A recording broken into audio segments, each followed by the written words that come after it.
Donc bonjour à tous, bienvenue dans ce webinaire, merci de vous être inscrits. Donc on va commencer la présentation. Donc aujourd'hui, comme vous le savez, on va parler des community colleges aux États-Unis. Donc voilà, quelles sont les bonnes raisons, pourquoi partir étudier en community college. Commencer.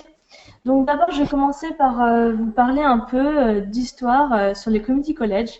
Ces établissements ont été fondés voilà, au début du XXe siècle. Trois quarts des lycéens américains n'avaient pas les moyens de se rendre dans un lieu assez loin de leur domicile pour pouvoir étudier à l'université. Donc il faut savoir que les études aux États-Unis sont très chères, donc forcément ces trois quarts des lycéens, voilà, après leur diplôme de lycée, commençaient directement à travailler sans acquérir voilà, l'éducation supérieure. Donc, le premier community college à avoir été fondé, c'est Joliet Junior College dans l'État de l'Illinois. Donc, ça se situe dans le Midwest, c'est l'État où la ville la plus importante est Chicago. Donc, c'est le premier community college qui a été fondé aux États-Unis en 1901. On se concentrait principalement sur les programmes de liberal arts, qui sont des programmes où l'accent est mis sur general education, donc tout ce qui est la culture générale, donc voilà, tout ce qui était enseigné pendant les 2 premières années. Ce n'est qu'à partir des années 30 que les community colleges ont commencé à développer ce qu'on appelle les job training programs, qui sont en fait des programmes professionnalisants qui permettent aux étudiants de s'insérer dans la vie active après leur diplôme. Voilà. Donc, quels sont ces établissements? Donc, les community colleges, la plupart sont publics, sont souvent beaucoup plus accessibles en termes financiers. Ils proposent des formations diplômantes en 2 ans au niveau undergraduate, donc tout de suite après le bac. Donc le diplôme s'appelle l'Associate's Degree, qui s'obtient donc en 2 ans. Et puis ensuite, il est possible de transférer dans une université. C'est-à-dire que pendant ces 2 ans, on fait surtout de l'éducation, de la culture générale. Et ensuite, on obtient ces crédits pendant 2 ans qui nous permettent ensuite de transférer vers une université en 4 ans pour compléter l'équivalent d'une licence qu'on appelle un bachelor en anglais. Donc, comme je disais, c'est beaucoup plus accessible au niveau financier et académique, j'en parlerai tout à l'heure. Donc, dans les classes, souvent, c'est de petits effectifs, donc 25 à 30 étudiants par classe, ce qui permet aux élèves qui ont un niveau d'anglais moyen de ne pas, disons, d'être beaucoup mieux intégrés à la classe. Il faut savoir aussi que les community colleges ont des campus beaucoup plus réduits que les universités, ce qui permet aux étudiants internationaux de s'intégrer beaucoup plus facilement à la vie et de se faire des amis de créer des liens, disons, beaucoup plus facilement et plus rapidement que dans une université où on a énormément de population étudiante.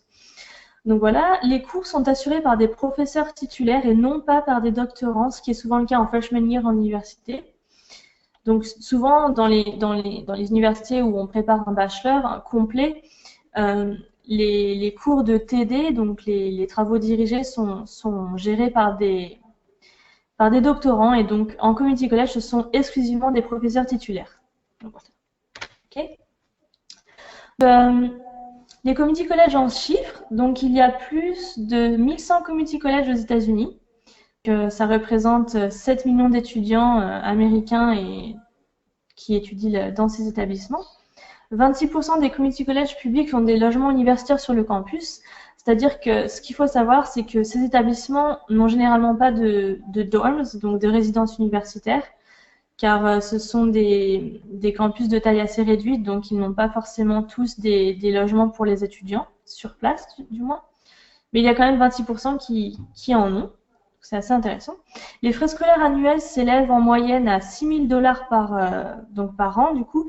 Mais en université, il faut savoir que ce prix peut être multiplié par 4, 5, parce que souvent les universités demandent des frais de scolarité assez importants, comme environ 35 000 $ l'année. 39% des étudiants internationaux aux États-Unis sont inscrits en community college, donc c'est intéressant de voir que ces établissements sont de plus en plus choisis, sélectionnés par les étudiants internationaux pour des raisons financières, mais aussi pour des raisons purement académiques. Voilà. Donc, au niveau des admissions, j'en parlais tout à l'heure, donc Open Enrollment, c'est le système en fait pratiqué par les community colleges qui permet aux étudiants qui postulent dans les établissements d'être acceptés, disons, de manière assez souple, puisque les tests du SAT ou SAT, comme vous le savez, sont des tests qui ne sont pas nécessaires à l'entrée, contrairement à l'université qui demande à chaque fois ces tests standardisés, qui sont des tests que même les Américains doivent passer à l'entrée à l'université. Mais donc voilà. Pour les étudiants internationaux, il faut quand même passer un test de langue comme le TOEFL ou l'IELTS et le score demandé est en général dans la moyenne. Donc par exemple pour le TOEFL, il vous sera demandé un score entre 60 et 70 pour être éligible pour entrer dans le Community College. Encore une fois, les lettres de recommandation sont facultatives, donc ça peut être une bonne chose d'en fournir, mais elles ne sont pas systématiquement demandées. Et quelquefois, pour être accepté en community college, du moins pour être éligible, il faut avoir au moins 18 ans pour pouvoir prétendre à une admission. Donc, quelle formation en community college? Donc, comme j'en parlais tout à l'heure, c'est un programme diplômant qui se fait en 2 ans, donc au terme duquel on obtient l'associate's degree. La plupart des formations sont professionnelles, donc c'est-à-dire qu'elles ne mènent pas à des diplômes forcément de master ou même pour la recherche. Ce sont des diplômes qui vous permettent d'accéder directement à la vie active après les avoir obtenus. Donc souvent, c'est l'administration, la gestion, le secrétariat, des formations comme ceci. Et les filières les plus populaires donc, sont listées sur l'écran, donc Business, Arts, Communication, Computer Science, etc. Les transfer programs, souvent, c'est l'option qui est choisie par les étudiants internationaux, et même les étudiants américains d'ailleurs, mais ça permet en fait de réduire les coûts en faisant un bachelor en 4 ans qui est découpé en fait en 2+2. Donc, c'est-à-dire qu'on fait 2 ans de General Education en Community College, puis on accède ensuite à l'université pour compléter les 2 dernières années du bachelor, donc de la licence. Voilà. Les community college et l'international, donc il faut savoir que donc ces 3 qui sont listés là accueillent le plus grand nombre d'étudiants internationaux, donc qui se situent dans le Texas, le Maryland et la Californie. Et donc pour s'inscrire, je vous propose quelques pistes. Donc la Californie, le Texas et la Caroline du Nord, ce sont les États d'Amérique qui comptent le plus grand nombre de community college publics. Donc ça peut être intéressant pour vous, si vous souhaitez vous inscrire dans ces établissements, de cibler votre recherche sur ces États-là, puisqu'ils ont un grand choix d'établissements. L'outil de recherche Big Future College Search vous permet en fait de réduire votre sélection en cochant Community College dans Tackle School. Donc vous avez le lien juste ici. Donc vous pouvez y aller et voir que votre recherche sera beaucoup plus facilitée par cet outil.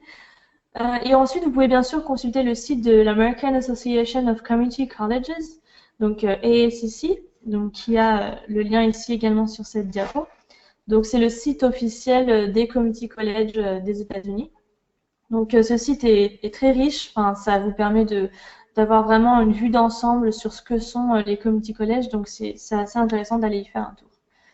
Si je peux me permettre, donc les personnes qui vont témoigner, Mariam et Maimouna étudient dans un community college à New York, donc Borough of Manhattan Community College, qui fait partie d'un consortium d'universités qu'on appelle les CUNY, les City University of New York. Et mis à part les 3 universités que Mélanie a citées, donc celle de Houston, Montgomery College qui est dans l'État du Maryland et puis Santa Monica College, ce sont les CUNY, donc les City University of New York, ont beaucoup de community college.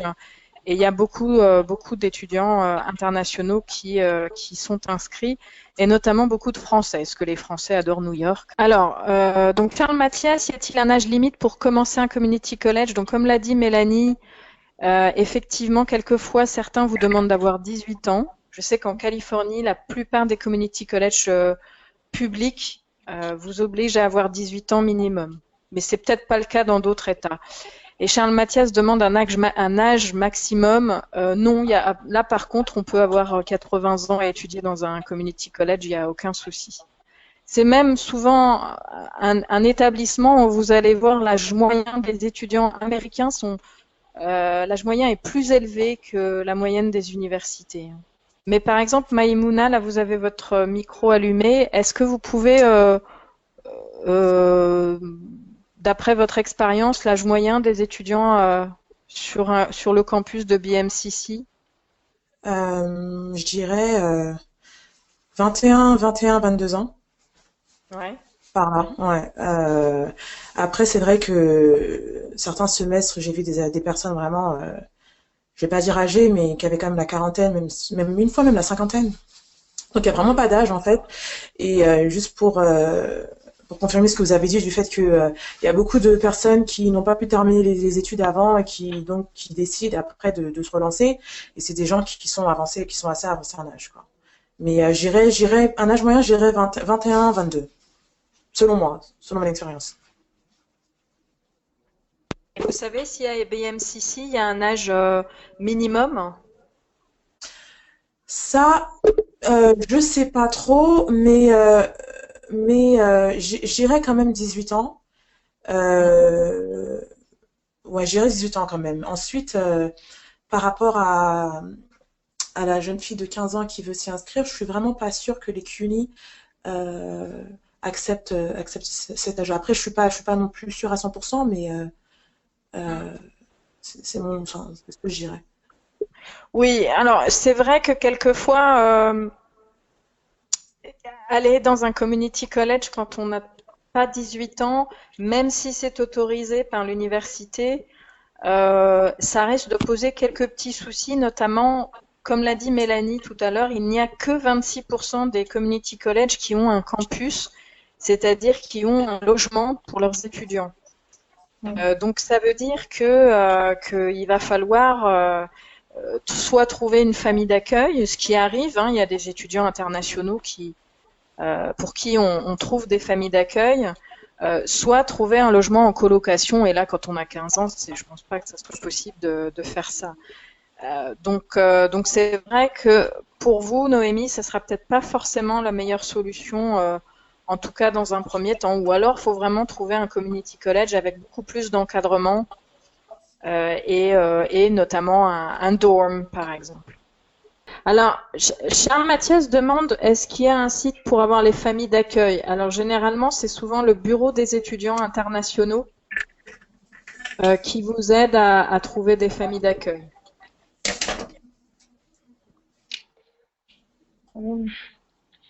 Concernant les familles d'accueil, des fois je vois ça sur des sites comme le Craigslist, mais je ne suis pas sûre si c'est vraiment. Bah, c'est vrai qu'à Ah, à New York, c'est peut-être un peu plus compliqué de trouver un logement, non?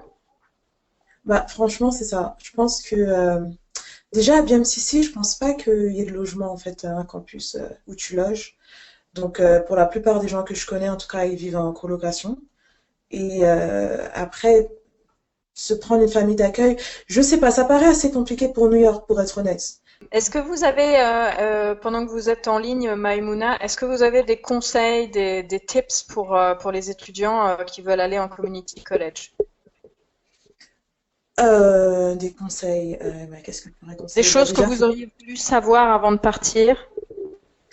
oui, déjà, franchement, s'informer, vraiment faire des recherches, c'est l'essentiel parce que moi, comme j'ai dit quand je suis arrivée dans le tas, j'étais pas informée en fait. C'est quand je suis arrivée ici que j'ai commencé à chercher des informations un peu partout, demander ici et là, chacun me donnait sa version. Du coup, par exemple, mon diplôme, mon bac, j'aurais pu le traduire, ce que j'ai pas fait. J'ai perdu du temps parce que je suis partie repasser le GED, alors que c'est quelque chose que j'aurais pu de toute façon éviter. Ensuite, même concernant quand je suis rentrée à BMCC, j'ai commencé par faire liberal art, alors que alors qu'à la base, en fait, moi, j'ai toujours voulu faire l'enseignement. J'ai toujours voulu enseigner. Et j'étais pas au courant parce que j'ai demandé conseil à un ami qui m'a dit non, mais tu sais, à BMCC, ils font pas éducation et tout ça, donc et que ils sont pas vraiment, c'est pas les plus réputés. Donc je me suis dit ok, bah je vais commencer par liberal art, alors qu'en fait non, ils ont une filière d'éducation, d'éducation même bilingue que ensuite j'ai fait et qu'en plus que j'adore. Je trouve que c'est vraiment ce que je voulais faire. Et j'ai perdu du temps parce qu'encore une fois, j'étais pas vraiment renseignée. Alors moi, je pense qu'en fait, si j'avais été plus préparée, que depuis la France, en fait, j'avais fait des recherches élaborées, je pense que bah, j'aurais vraiment pu faire les choses plus rapidement déjà. Donc mon conseil, c'est Et, vraiment de faire des recherches approfondies avant de se lancer, de vraiment savoir ce qu'on veut, de vraiment faire des recherches approfondies avant de venir, quoi. et Mariam, quels sont vos conseils? Comme l'a dit ma chère Maïmouna, il faut bien se renseigner avant de venir ici, surtout pour les études, parce que moi, quand j'étais venue ici, heureusement, j'avais des cousines qui attendaient des community colleges. Donc, elles m'ont donné tous les renseignements pour ne pas que je passe par le GED. Et j'avais déjà mon bac en Guinée avant que je ne vienne ici. Quand je suis allée là-bas, j'ai fait un test en anglais. Donc, mon niveau d'anglais était faible, même si je prenais des cours d'anglais en Guinée avant que je ne vienne ici. Et puis, j'ai commencé à prendre ces cours. Après 1 an de formation en anglais, j'ai commencé mes cours d'associé degré. Donc, c'est tout. Et Mariam, qu'est-ce que vous aimez le plus dans le système américain? Le système américain, le community college? Oui. Ok. Au fait, ce que j'ai aimé le plus c'est mon expérience. Elles sont d'abord de taille moyenne, c'est ce qui m'a même à continuer là-bas, à continuer pour avoir mon associé degré, parce que je voulais, après avoir fini mes cours d'anglais, continuer directement à l'université. Mais je me suis rendu compte que j'ai aimé l'établissement où j'allais en ce moment. Le nom du community college s'appelle Harold Washington Community College. C'est situé à Chicago. Donc, je suis restée là-bas pendant quelques temps.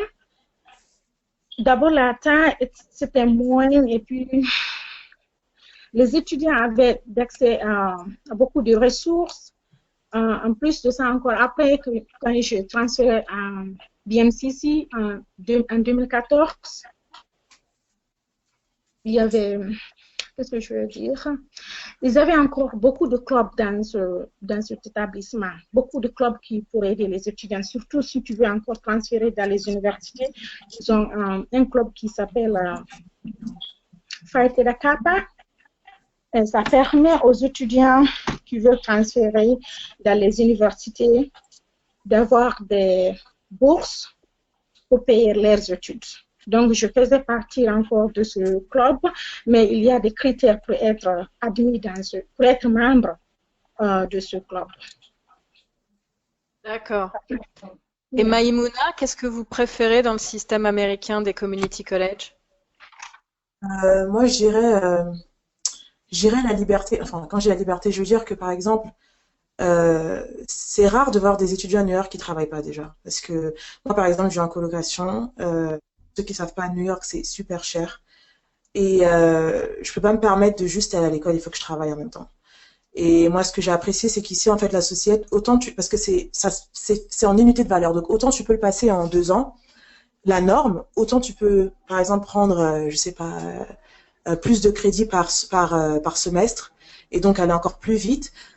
Ou alors, tu peux même prendre 4 ans. Ça, vraiment, je pense que ça dépend de la situation de vie dans laquelle tu es, tout ça. Je pense que tout ça, c'est ça qui fait le community college. Et j'ai apprécié le fait que le fait que je puisse aller à l'école tout en travaillant à côté. Au community college aussi, ils aident beaucoup les élèves. Comme l'a dit Mariam, il y a beaucoup de gens qui peuvent s'aider. Même, en fait, je pense qu'ils sont très compréhensibles de ce par quoi tu passes. Même au niveau financier, bah, moi, j'ai eu l'aide financière et tout aussi. Et dès que j'ai des problèmes, dès que j'ai des soucis, dès que je comprends pas pourquoi, par exemple, mon semestre n'a pas été payé totalement, on peut aller en discuter. Je vais dans le bureau, ils sont prêts à t'aider, ils sont prêts à t'écouter. Et franchement, voilà, c'est ce que j'apprécie. D'accord. Ok. Alors, j'ai une question de Charles Mathias. Il demande Art, ça englobe quelle matière? En général, quand on parle de liberal arts, c'est souvent tous les cours qui englobent les sciences humaines et sociales. Hein. C'est plutôt ça. Hein. Ouais, exactement. Oui. Donc, ça peut être des cours d'histoire, des cours de géographie, des cours de littérature, des cours Sciences, d'écriture en maths. anglais. Ouais, ouais, ça englobe tout en fait. Voilà. Ouais. Et souvent, on dit liberal arts and science. Donc, il y a aussi des cours de sciences. Donc, quand vous prenez des cours de general education, est-ce que vous pouvez me donner des exemples de cours dans ces domaines-là? Bah, il y a l'anglais obligatoire, je crois, English, après que Mariam me dise si je me trompe, mais il me semble, il y a plusieurs niveaux en fait. Donc English 101, je crois, après English 201. Je pense que ça, c'est obligatoire. Ensuite, il y a des cours qui sont facultatifs, qui sont optionnels, je crois, comme Oui, l'art ou la musique. oui. Euh, Après, comme vous l'avez cité, il y a géographie, histoire. En fait, je pense que on a le choix sur plusieurs. En fait, il y a la science où on a le choix on a le choix, on peut choisir plusieurs, comment dire, plusieurs matières si on veut qu'ils se rapportent à la science. En histoire, c'est la même chose. Il y a des thèmes différents. Par exemple, je veux dire, je sais pas moi, la Renaissance et je sais pas, l'art contemporain. Ensuite, la géographie, c'est la même chose. Mais l'anglais est obligatoire, ça c'est sûr. Est-ce qu'il y a d'autres questions du public? Est-ce que Mélanie, tu veux ajouter quelque chose? Euh, non, moi je crois que tout a été dit. Alors, Charles Mathias a une autre question. Du coup, musique, dessin, c'est quelle rubrique? C'est Euh, aussi l'art libéral, hein? oui. Oui, c'est la même chose, oui. Ouais, ouais, ouais, ouais. C'est l'art libéral aussi. Merci Maïmouna et merci Mariam. Et Rien. puis, si vous avez des questions, n'hésitez pas à nous envoyer un email par le biais de la page fulbrightfrance-org, la page contact. Si aussi vous êtes plutôt un étudiant d'un autre pays, je ne sais pas si vous êtes tous les participants sont français ou résident en France, mais le réseau Education USA qui informe les étudiants internationaux est un réseau qui existe un peu partout dans le monde. Donc nous ici à la commission Fulbright, on s'occupe des personnes qui vivent en France. Mais si vous ne vivez pas en France, vous pouvez regarder sur le site educationusa.state.gov et trouver le centre d'information le plus proche de chez vous. Merci à tous. De Merci. rien.